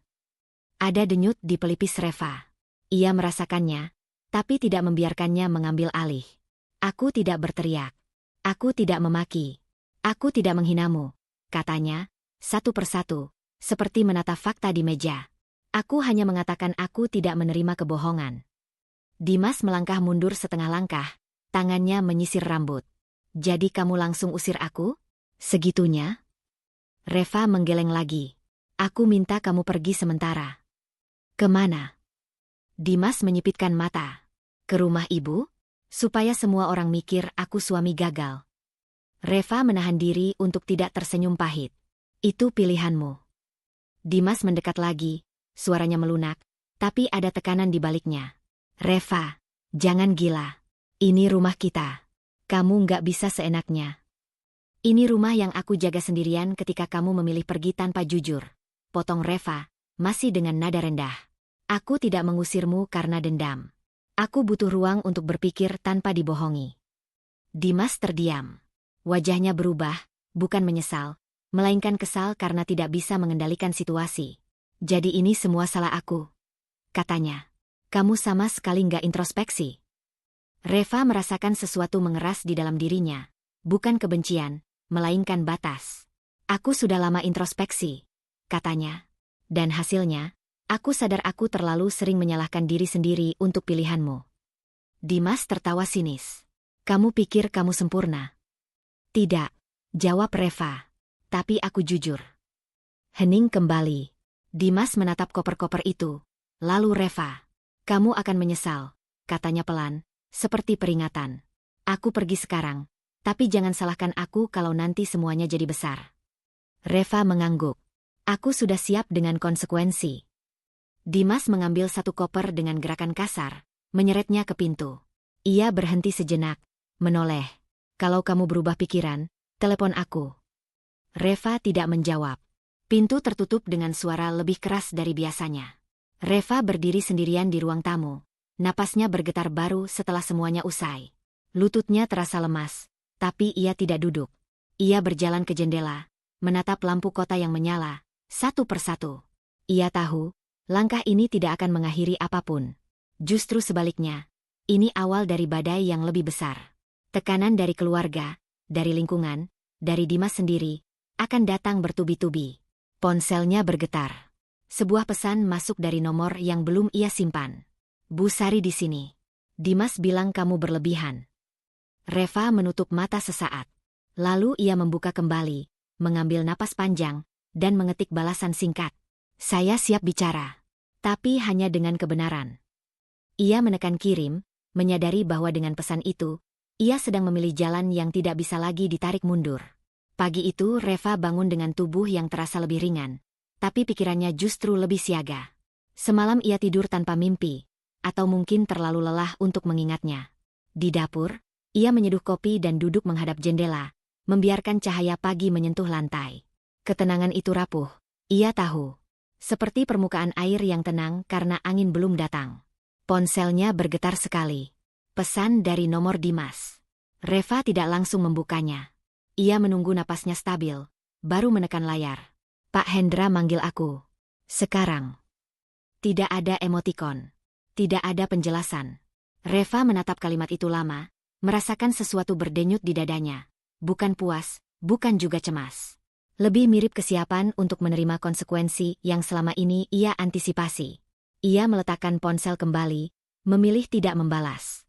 Di kantor, Dimas berdiri di depan meja Pak Hendra, atasannya, dengan tangan terlipat di belakang. Ruangan itu tertutup rapat. Nada suara Pak Hendra rendah, tapi tegas, seperti pisau yang tidak perlu diayun keras untuk melukai. Saya dapat laporan, kata Pak Hendra, menatap Dimas lurus. Nama saya kamu pakai untuk alasan pribadi. Lembur fiktif. Itu tidak bisa ditoleransi. Dimas membuka mulut, lalu menutupnya kembali. Pak, itu cuma. Bukan cuma, potong Pak Hendra. Kamu membawa nama kantor untuk menutup urusan di luar pekerjaan. Kalau sampai ini jadi masalah hukum atau reputasi, kamu yang tanggung jawab. Dimas mengangguk cepat. Saya minta maaf, Pak. Tidak akan terulang. Pak Hendra bersandar di kursinya. Saya harap begitu. Karena kalau sampai terdengar lagi, saya tidak akan segan ambil tindakan. Keluar dari ruangan itu, langkah Dimas terasa goyah. Ia menyadari sesuatu yang selama ini ia anggap aman. Otoritas, nama besar, pembenaran, mulai runtuh satu persatu. Ponselnya bergetar. Pesan dari Naya. Kamu dipanggil Pak Hendra kenapa? Dimas mengetik cepat, lalu menghapus, lalu mengetik lagi. Salah paham kecil. Ia menekan kirim, berharap kalimat itu cukup. Siang harinya, Dimas dan Naya duduk di kafe dekat kantor. Meja yang dulu terasa nyaman kini terasa sempit. Naya memainkan sedotan di gelasnya, matanya sesekali melirik ponsel Dimas yang tergeletak di meja. Kamu kelihatan tegang, kata Naya. Nada suaranya tidak lagi manja, melainkan menilai. Masalah sama istri kamu belum beres. Dimas menghela napas. Lagi proses. Proses apa? Naya menyandarkan punggung. Kemarin kartu kamu ditolak. Sekarang kamu dipanggil atasan. Ini bukan cuma proses. Dimas menegang. Aku lagi ada masalah sementara. Nanti juga normal lagi. Naya tersenyum tipis. Senyum yang tidak sampai ke mata. Normal itu definisinya apa, Dim? Pertanyaan itu membuat Dimas terdiam. Ia menyadari betapa banyak hal yang dulu ia tutupi dengan kata-kata besar. Sementara, nanti, normal. Sekarang kata-kata itu terdengar kosong. Aku pikir kamu beda, lanjut Naya. Suaranya datar. Kamu bilang kamu mapan. Aman. Ternyata semuanya dipegang istri kamu. Kalimat itu menusuk, bukan karena merendahkan, tapi karena telanjang. Dimas ingin membantah, tapi tidak ada bantahan yang jujur. Ini cuma fase, katanya akhirnya. Aku lagi bersin. Naya berdiri, merapikan tasnya. Aku nggak suka fase yang ribet, katanya singkat. Aku juga nggak mau terlibat masalah rumah tangga orang. Ia melangkah pergi tanpa menoleh. Dimas duduk terpaku, merasakan dingin menjalar dari ujung jari ke dada. Kenyamanan yang ia kira stabil ternyata rapuh, bergantung pada sesuatu yang bukan miliknya. Sore itu, Reva menerima pesan lain, kali ini dari nomor yang ia kenal, Rina. Aku dengar Pak Hendra marah besar sama Dimas. Kamu baik-baik. Reva membaca pesan itu sambil berdiri di depan cermin. Wajahnya terlihat lebih tenang dari yang ia bayangkan. Baik-baik, terasa seperti kata yang tidak cukup, tapi juga tidak salah. Ia membalas singkat, aku aman. Ia duduk di tepi ranjang, mengingat kembali percakapan-percakapan yang dulu ia potong demi menjaga suasana. Kini, ketika kebohongan Dimas mulai runtuh di luar dirinya, Reva merasakan campuran emosi yang rumit. Ada sedih, bukan karena kehilangan Dimas, melainkan karena kenyataan bahwa semua ini harus terjadi sejauh ini agar ia didengar. Ada juga rasa bersalah kecil yang mencoba muncul, tapi segera ia redam. Ia mengingat koper-koper itu. Ia mengingat keputusannya. Ponselnya berdering. Nama Dimas muncul di layar. Reva membiarkannya berdering hingga berhenti. Beberapa detik kemudian, pesan masuk. Naya menjauh. Pak Hendra marah. Kamu puas sekarang? Reva menghela napas. Kalimat itu mencoba menariknya kembali ke peran lama. Penenang, penanggung, sasaran. Ia mengetik balasan perlahan, memilih kata dengan hati-hati. Aku tidak mengejar kepuasan. Aku memilih jujur. Beberapa menit berlalu tanpa balasan. Reva menatap layar yang gelap, merasakan getaran halus di dadanya. Kejujuran, ia sadar, tidak selalu terasa lega. Kadang ia terasa seperti berdiri sendirian di tengah lapangan terbuka, tanpa pelindung. Malamnya, Reva duduk di ruang tamu, membuka map dokumen yang kemarin ia siapkan. Ia membaca ulang catatan kecil dari konsultasi singkat via pesan, langkah-langkah yang harus ia siapkan jika konflik ini berlanjut. Setiap poin terasa nyata, bukan ancaman kosong. Ia menutup map itu, lalu mengambil ponsel. Ia mengetik satu pesan ke nomor yang sama seperti kemarin, menambahkan jadwal yang ditawarkan. Jarinya sempat berhenti di atas tombol kirim. Ada ketakutan kecil yang mencoba menahannya. Takut dicap berlebihan, takut menyakiti banyak pihak. Namun ada suara lain yang kini lebih kuat. Reva menekan kirim. Di luar sana, Dimas duduk sendirian di kamar tamu rumah ibunya, menatap layar ponsel yang kembali gelap. Di kepalanya, kebohongan-kebohongan yang dulu terasa ringan kini berubah menjadi beban. Di dalam dirinya, untuk pertama kalinya, muncul ketakutan yang tidak bisa ia alihkan pada siapapun. Sementara itu, Reva mematikan lampu ruang tamu dan berjalan ke kamar. Ia tahu, dengan langkah kecil hari ini, tekanan akan semakin besar. Keluarga akan bereaksi. Lingkungan akan bicara. Dimas akan melawan dengan caranya. Namun untuk pertama kalinya, Reva tidak lagi bertanya apakah ia sanggup. Ia hanya bertanya satu hal. apakah ia mau mundur lagi. Dan jawabannya, meski belum diucapkan keras-keras, sudah terasa mantap. Malam setelah pesan itu terkirim, Reva tidak langsung tidur. Ia duduk di lantai kamar, punggung bersandar pada sisi ranjang, menatap dinding yang gelap. Kesunyian kali ini tidak menakutkan, tapi menuntut. Seolah meminta kejujuran yang lebih dalam dari sekadar keputusan-keputusan praktis. Di kepalanya, suara Dimas, Bu Sari, dan bayangan Naya berputar tanpa ia undang. Namun yang paling keras justru satu pertanyaan sederhana. Kenapa aku bertahan selama ini? Ketukan pintu terdengar keesokan paginya. Tidak tergesa, tidak ragu. Reva membuka pintu dan mendapati Rina berdiri dengan tas selempang. Wajahnya lelah tapi hangat. Sahabat yang satu ini tidak pernah datang tanpa tujuan. Dan Reva tahu hari ini bukan untuk basa-basi. Aku bikin sup, kata Rina singkat sambil mengangkat kantong plastik. Kamu makan, kita ngobrol. Reva tersenyum tipis dan mempersilakan masuk. Di dapur, Rina bergerak cekatan, seperti orang yang sudah hafal ruang itu. Reva duduk di kursi, memandangi punggung sahabatnya, merasakan sesuatu melonggar di dadanya. Bukan karena solusi, melainkan karena ditemani. Mereka makan dalam diam beberapa menit.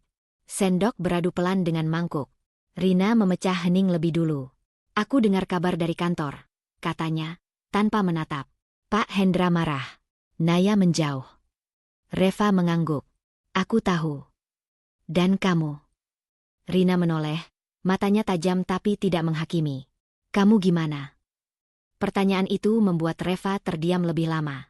Aku sadar banyak hal, katanya akhirnya. Tapi belum semuanya enak diterima. Rina menyandarkan punggung, menaruh mangkuk.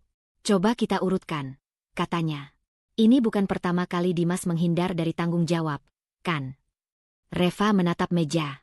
Gambar-gambar lama bermunculan tanpa ia panggil. Dulu waktu dia telat bayar cicilan motor, katanya pelan. Dia bilang gajinya belum turun. Aku yang nutup.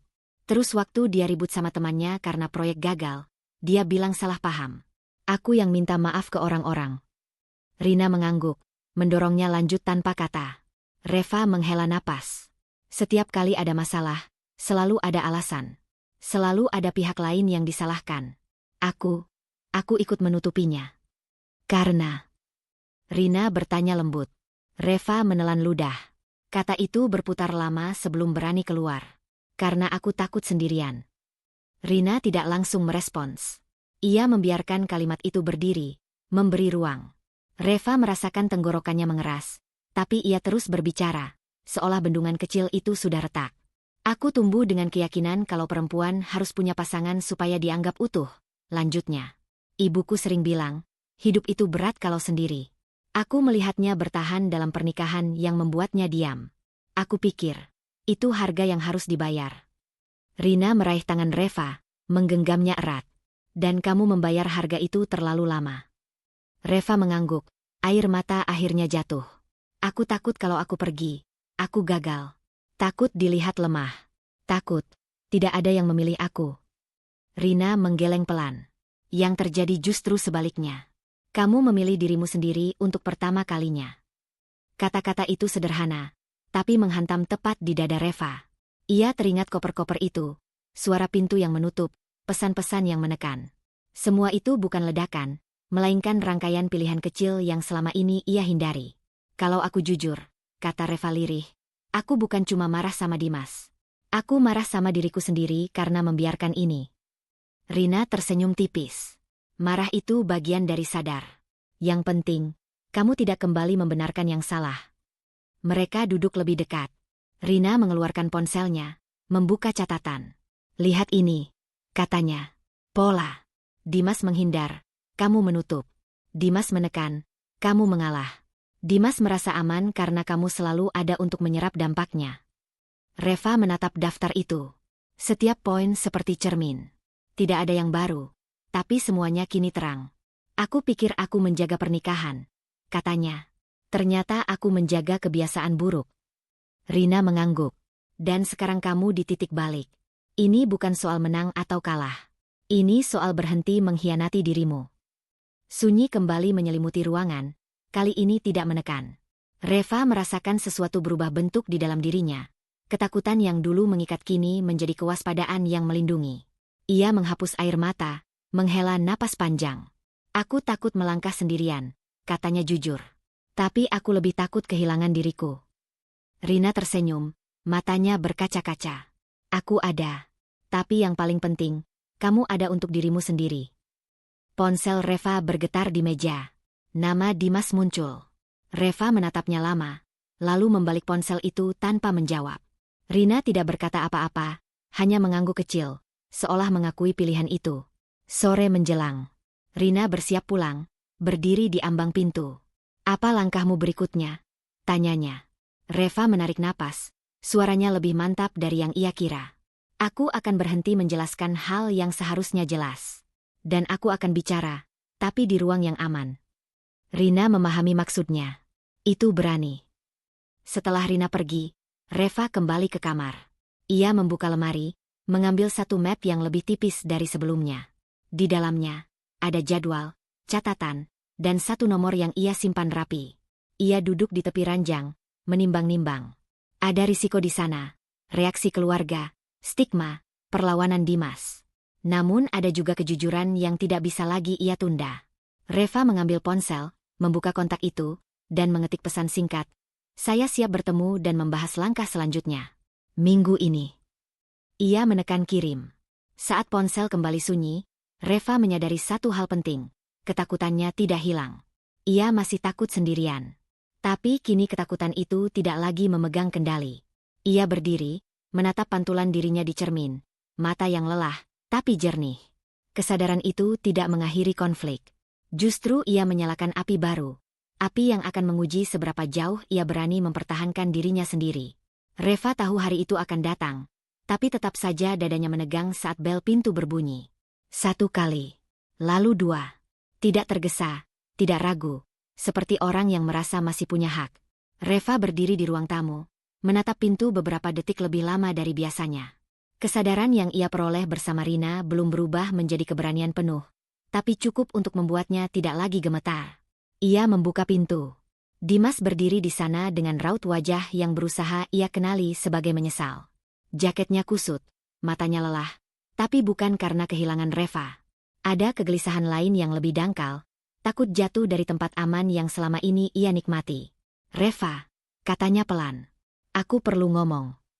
Reva membuka pintu lebih lebar, memberi jalan tanpa menyentuhnya. Masuk. Mereka duduk berhadapan. Jarak di antara mereka terasa lebih lebar dari ruang tamu itu sendiri. Dimas memulai dengan menarik napas panjang, seolah menyiapkan kalimat yang sudah ia latih. Aku salah, katanya. Aku akui. Reva menunggu. Ia tidak lagi terburu-buru menambal kalimat yang menggantung. Aku kehilangan banyak hal sejak aku pergi dari sini, lanjut Dimas. Kerjaanku jadi rawan. Ibu terus menekan. Dan, aku nggak punya tempat pulang.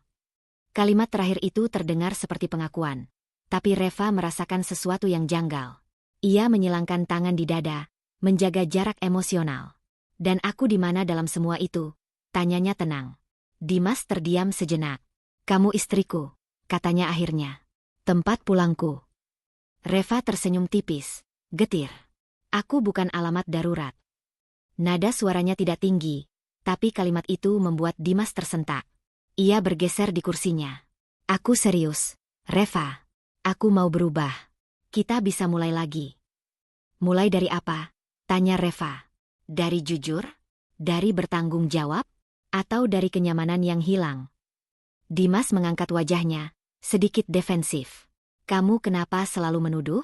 Aku datang ke sini untuk memperbaiki. Reva merasakan emosi yang selama ini ia tekan mulai naik, bukan meledak, tapi mengalir deras. Kamu datang karena semua yang menopangmu runtuh, katanya, suaranya bergetar tapi tegas. Bukan karena kamu menyadari lukaku. Dimas menggeleng cepat. Itu nggak adil. Yang tidak adil, potong Reva, akhirnya meninggikan suara, adalah aku bertahun-tahun menjelaskan batas, dan kamu menyebutnya drama. Aku meminta kejujuran, dan kamu menyebutnya curiga. Aku mengalah, dan kamu menyebutnya cinta. Kata-kata itu keluar seperti air yang lama tertahan. Reva berdiri, mondar-mandir kecil, napasnya cepat. Aku lelah menjadi tempat berlindung untuk kebohonganmu. Dimas berdiri juga, suaranya ikut meninggi. Aku manusia. Aku salah. Tapi masa iya kamu nggak bisa kasih kesempatan? Reva berhenti di depannya. Matanya berkaca-kaca, tapi tatapannya tajam. Kesempatan bukan masalahnya.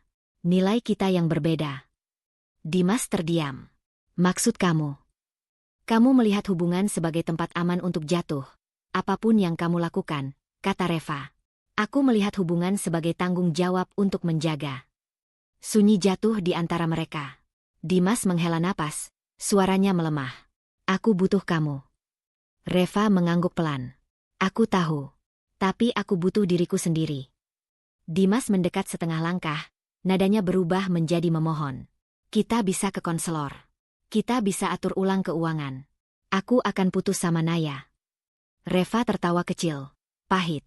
Kamu masih berpikir ini tentang Naya? Ia menatap Dimas lama, lalu berkata pelan, ini tentang cara kamu memilih setiap hari. Dan pilihan itu tidak berubah hanya karena kamu takut kehilangan. Dimas mengusap wajahnya. Frustrasi. Jadi semua ini sia-sia.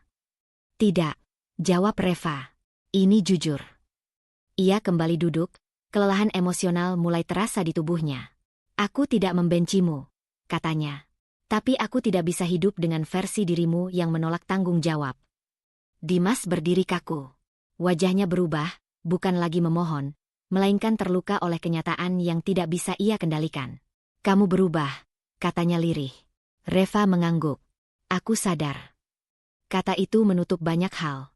Dimas melangkah menuju pintu, berhenti sejenak.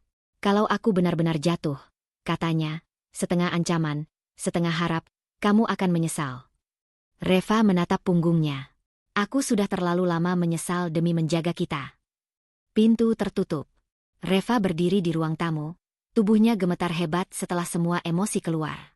Ia duduk di lantai, memeluk lutut, membiarkan air mata jatuh tanpa suara. Ini bukan kemenangan. Ini perpisahan dengan harapan lama yang pernah ia rawat dengan sungguh-sungguh. Beberapa menit kemudian, ia bangkit, membersihkan wajah, dan berdiri di depan cermin. Ada kelelahan di sana, tapi juga kejujuran yang tidak lagi ia sembunyikan. Ponselnya bergetar. Pesan dari Bu Sari. Dimas hancur. Kamu benar-benar tega. Reva menutup mata sejenak. Ia tahu tekanan belum selesai. Keluarga, rasa bersalah, dan ketakutan lama akan terus mengetuk. Ia membuka mata, mengetik balasan pendek. Saya tidak tega. Saya jujur. Ia mengirimnya, menyadari bahwa setelah konfrontasi ini, tidak ada lagi ruang abu-abu. Jurang nilai di antara mereka telah terbuka lebar, dan menutupnya berarti menghapus dirinya sendiri. Reva mengambil napas panjang. Di kepalanya, satu keputusan kecil mulai terbentuk. Keputusan yang akan menentukan arah hidupnya selanjutnya, dan risikonya tidak kecil. Reva terbangun dengan tubuh yang masih terasa berat, seperti membawa sisa percakapan kemarin di punggungnya. Malam telah berlalu, tapi gema suara Dimas, cara ia memohon, cara ia menyalahkan keadaan, masih menggantung di udara rumah itu. Reva bergerak pelan dari tempat tidur ke dapur, membuat kopi tanpa benar-benar merasakan aromanya. Ada kelelahan baru yang berbeda, bukan lagi ledakan emosi, melainkan kewaspadaan. Ia tahu, setelah Dimas pergi, lingkaran ini belum selesai. Ketukan di pintu datang menjelang siang. Tidak ragu. Tidak sopan. Seperti tinju kecil yang ingin memastikan kehadirannya diakui. Reva menarik napas dalam sebelum membuka pintu. Naya berdiri di sana dengan mata merah, riasan yang luntur, dan rahang yang mengeras menahan amarah. Ia tidak menunggu undangan. Begitu pintu terbuka, ia melangkah masuk, membawa udara panas bersamanya. Puaskah kamu sekarang? Kata Naya tanpa basa-basi. Reva menutup pintu perlahan, sengaja. Ia tidak ingin percakapan ini terdengar keluar. Kalau kamu datang untuk marah, kita bisa bicara dengan tenang, katanya datar. Naya tertawa pendek, getir. Tenang? Hidupku hancur, dan kamu minta tenang.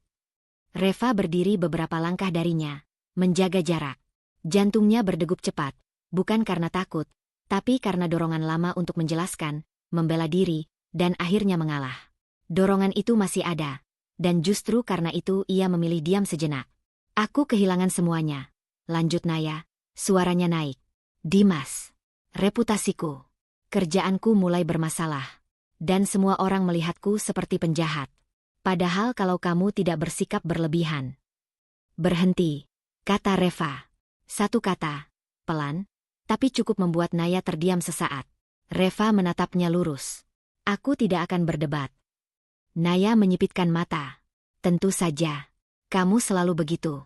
Sok dewasa, sok kuat. Reva menggeleng kecil. Aku tidak sok apapun. Aku hanya tidak mau terlibat dalam permainan saling menyalahkan.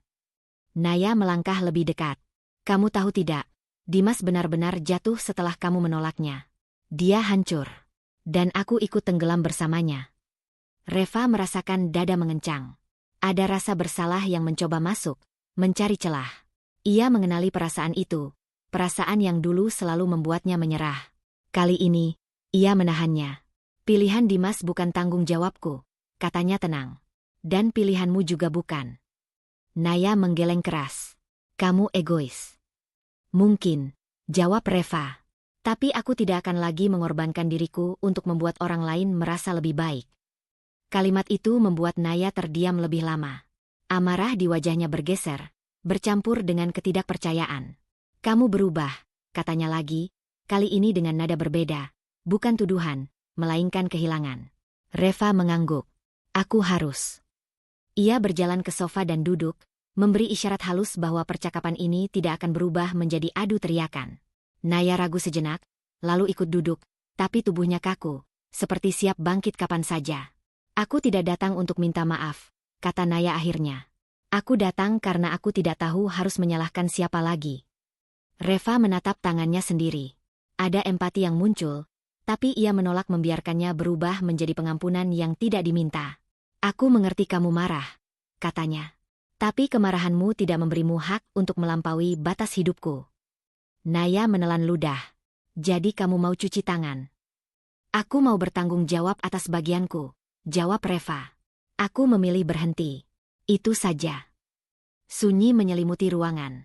Naya menunduk, bahunya sedikit turun.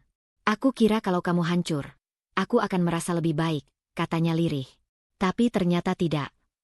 Reva merasakan sesuatu berubah di dalam dirinya. Bukan simpati berlebihan, melainkan kejelasan. Karena kehancuran tidak menyembuhkan, katanya. Ia hanya berpindah. Naya mengangkat wajahnya. Mata mereka bertemu, dan untuk pertama kalinya, kemarahan Naya terlihat kelelahan. Lalu aku harus bagaimana? Pertanyaan itu menggantung. Reva tahu jawabannya bukan miliknya untuk diberikan. Itu keputusanmu, katanya perlahan. Seperti aku mengambil keputusanku. Naya berdiri. Kali ini tanpa ledakan.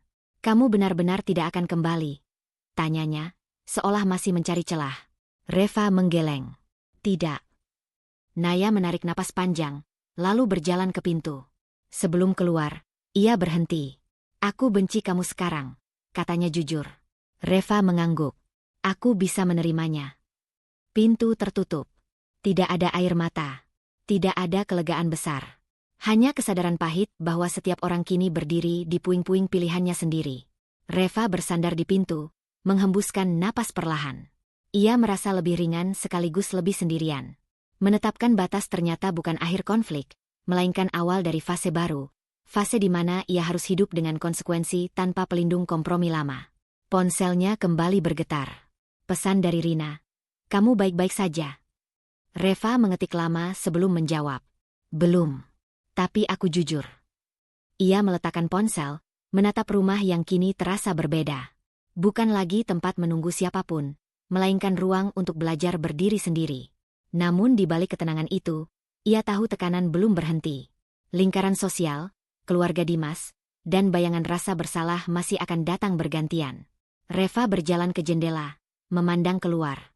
Untuk pertama kalinya, ia mempertimbangkan satu langkah kecil yang berisiko, menjauh sementara dari semua orang yang mengikat masa lalunya. Keputusan itu belum matang, tapi benihnya sudah ada. Dan ia tahu, menanamnya akan mengubah segalanya. Pagi itu rumah terasa sunyi dengan cara yang berbeda. Bukan sunyi yang menunggu, bukan sunyi yang menahan napas. Sunyi yang ada kini seperti ruang kosong setelah hujan. Dingin, bersih, dan jujur. Dimas datang hanya untuk mengambil kunci terakhir. Tidak ada ketukan keras. Tidak ada nada memohon. Ia berdiri di ambang pintu dengan ransel sederhana dan wajah yang tampak lelah. Bukan kalah, lebih tepatnya, selesai. Reva menyadari perubahan itu bahkan sebelum mereka saling menyapa. Dimas tidak lagi membawa pembelaan. Tidak pula senjata kata-kata yang dulu sering ia gunakan untuk membelokkan kenyataan. Aku cuma ambil ini, kata Dimas, suaranya datar. Reva mengangguk dan menyingkir sedikit memberi jalan. Mereka tidak bersentuhan. Tidak juga saling menghindar. Ada jarak yang kini terasa tepat, bukan dinding, melainkan batas yang diakui dua arah. Dimas membuka laci kecil di dekat pintu, mengambil kunci cadangan, lalu berhenti sejenak. Matanya menyapu ruang tamu. Sofa yang sudah berganti posisi, tanaman yang lebih terawat, tumpukan buku yang rapi. Rumah itu tidak lagi memanggilnya. Aku minta maaf, katanya singkat. Bukan permohonan, bukan tuntutan agar dimaafkan. Hanya pernyataan. Reva menatapnya. Di dadanya, rasa nyeri muncul. Bukan karena kata itu datang terlambat, melainkan karena ia tahu kata itu tidak mengubah apapun. Aku menerimanya, jawab Reva.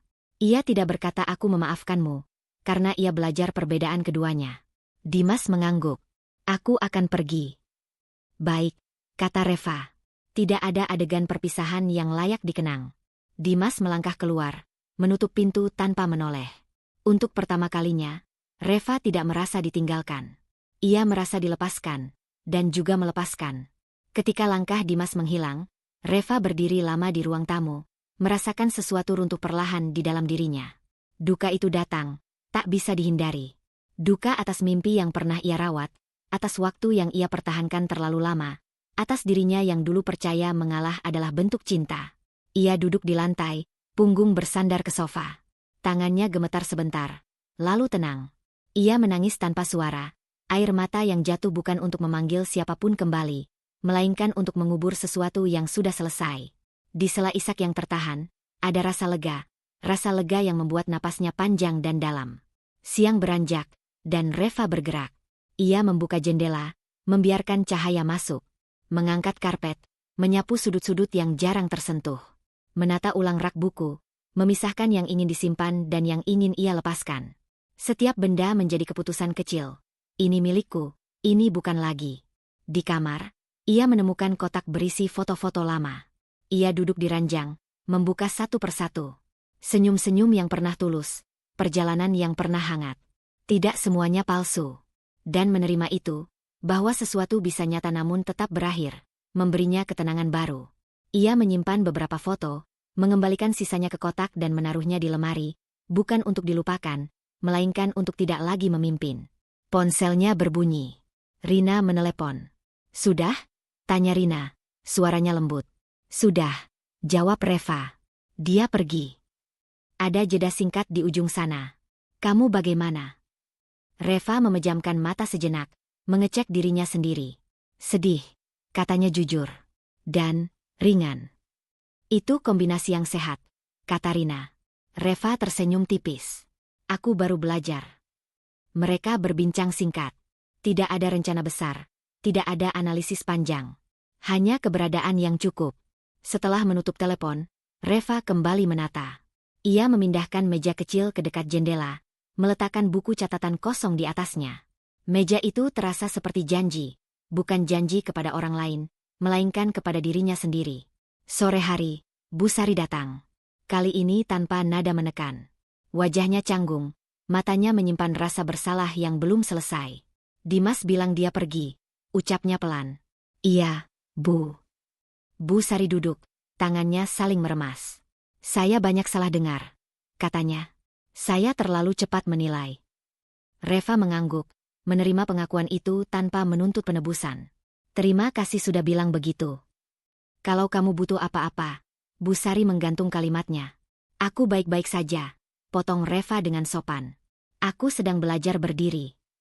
Bu Sari tersenyum kecil, pahit namun menghormati. Ia pamit tak lama kemudian. Reva menutup pintu dengan perasaan utuh, tidak perlu memuaskan ekspektasi siapapun hari ini. Malam turun perlahan. Reva memasak untuk dirinya sendiri. Makan di meja makan yang kini terasa lapang. Ia menyalakan lampu kecil, membuka buku catatan, dan menulis satu kalimat di halaman pertama. Aku memilih diriku, meski takut. Ia berhenti, menatap kalimat itu. Takut masih ada, takut akan sepi, akan salah langkah, akan mengulang. Namun ketakutan itu tidak lagi memegang kendali. Ia adalah penumpang, bukan pengemudi. Di luar, kota berdenyut seperti biasa. Hidup terus berjalan tanpa menunggu kisahnya selesai. Dan justru karena itu, Reva merasa bebas. Tidak ada pemenang dan pecundang di akhir ini. Yang ada hanya orang-orang yang menerima konsekuensi pilihannya masing-masing. Sebelum tidur, Reva memindahkan satu barang terakhir. Cincin yang selama ini ia simpan di laci terdalam. Ia meletakkannya di kotak kecil, menutupnya, lalu memasukkannya ke tas. Bukan untuk dibuang malam itu. Ia memutuskan besok akan menjualnya, dan uangnya akan ia gunakan untuk mendaftar kelas yang selama ini ia tunda. Kelas yang membuatnya takut karena berarti melangkah sendiri. Keputusan kecil, berisiko, dan nyata. Reva mematikan lampu. Dalam gelap, ia merasakan duka yang masih ada, dan itu tidak apa-apa. Bersamaan dengan itu, ada ruang luas yang terbuka di dadanya. Ruang untuk hidup yang tidak lagi ditentukan oleh siapa yang bertahan paling lama, melainkan oleh siapa yang berani memilih dirinya sendiri. Dan untuk pertama kalinya, pilihan itu miliknya sepenuhnya. Cerita Reva bukan tentang pengkhianatan semata, tapi tentang pelan-pelan mengenali diri sendiri. Kadang kita bertahan bukan karena cinta, melainkan karena takut kehilangan. Kadang kita mengalah bukan karena dewasa, tapi karena lupa bahwa diri sendiri juga layak dibela. Jika suatu hubungan membuatmu terus mengecil, menjelaskan hal yang seharusnya tak perlu, atau menukar harga diri dengan ketenangan semu, berhentilah sejenak. Dengarkan tubuh dan batinmu. Cinta yang sehat tidak memintamu hilang agar orang lain nyaman. Memilih diri sendiri memang menyakitkan, tapi menunda pilihan itu seringkali lebih melukai. Tidak semua akhir adalah kegagalan. Ada akhir yang menjadi pintu. Terima kasih telah berjalan bersama Reva hingga akhir cerita. Semoga kisah ini menemani, menguatkan, atau setidaknya membuatmu merasa tidak sendirian. Jaga hatimu. Jujurlah pada dirimu sendiri. Dan ingat, kamu berhak atas hidup yang tidak perlu kamu pertahankan sendirian. Salam hangat. Sampai bertemu di cerita berikutnya.